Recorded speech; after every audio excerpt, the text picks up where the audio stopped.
Welcome, ladies. And wow, I can't believe we're already in week 3 of Nourish and Flourish through Menopause. So, do you recall way back when you're probably like 10 or 11 in middle school and had to learn about sex and puberty, and that part of that was, you know, developing breasts and growing pubes, and then you as a young woman start having your period so you can prepare to make babies. And then we learn how babies are made and developed and birthed, and I tell you what, I was shocked, embarrassed, and petrified.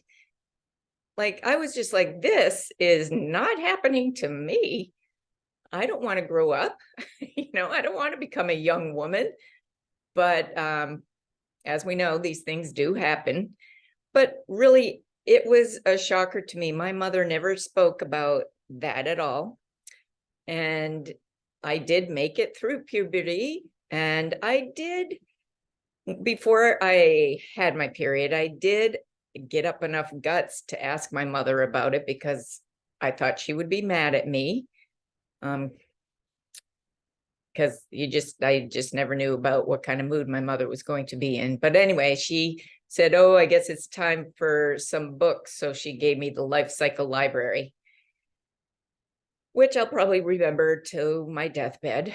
But that prepared me. And then talking to my best friend who had 2 older brothers, I learned more. Anyways, made it through puberty, made it through those awkward teenage years. And then you get into young adulthood. And all of these are phases of life. But, there was at least when I was growing up, there were no classes explaining anything. And I mean, I know I'm a few years older than you, but we pretty much learned about life through our own experiences and through advice from our friends and family members, society, whomever. And that is seemingly how it continues throughout life. So I'm happy that I'm offering this program to help make the transition a little easier for you during menopause. And, when I was like in my early 30s, maybe mid 30s to early 40s,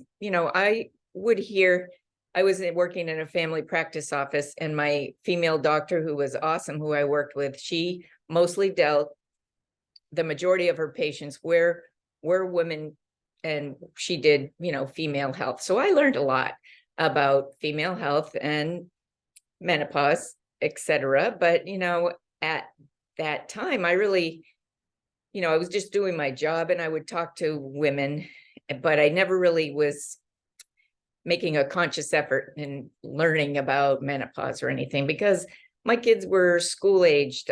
Menopause seemed like eons later, and I had enough to think about with just trying to deal with my family and work and everything else. So I didn't really pay attention.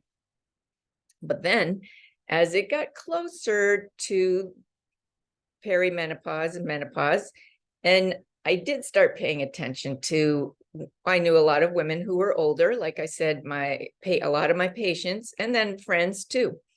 But the stories that I would hear, most of them, and maybe you'll agree, were kind of horror stories. It's just like, I don't want to go through menopause.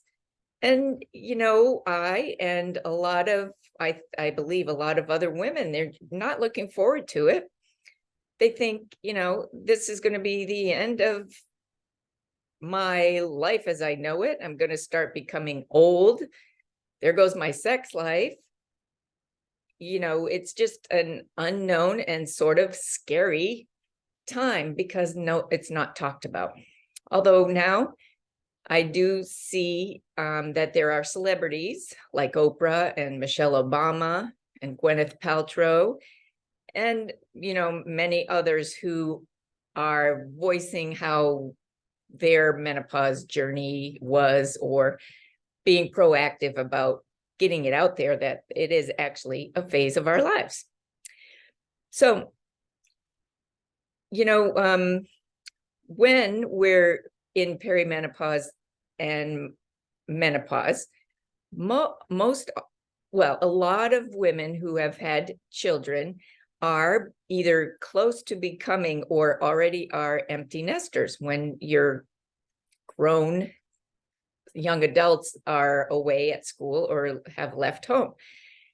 And at that time, when you're used to raising them for the last 18 years, and all of a sudden you have an empty house and you sort of feel lost, like, what's my purpose? Or I'm not needed anymore. Or maybe you feel some loneliness. And then you start into menopause, and then that compounds those feelings and emotions and makes it even worse. And then you can kind of start becoming a little more, maybe even depressed, because you're just like, where is that vibrant, young, healthy, in control, confident woman I used to be, when now I can't even remember where I put the car keys? So, I have spoken with, like I said, many women, and a lot of them have expressed that they feel a sense of like grief, a grieving process that they go through getting into the menopause phase of life. And I thought that that would be something to address in this program. And that's what we're going to talk about this week. We're going to talk about grief and the grieving process, and maybe how we, maybe ways of realizing that we've got to let go of some of the things in our past that we're holding on to. We're holding on because we just don't want to go there, go into the menopause mode. But just how that letting go of certain aspects of your life, going through the grieving process. And then we're going to talk about forgiveness, because that is a big one. That's a big one to help get you through the grieving process, and also getting through and entering into and moving through this phase that we know as menopause in this time of life. So buckle up, because this is going to be deep, but it's necessary. So I can't wait to share with you, and I'll see you in the next video.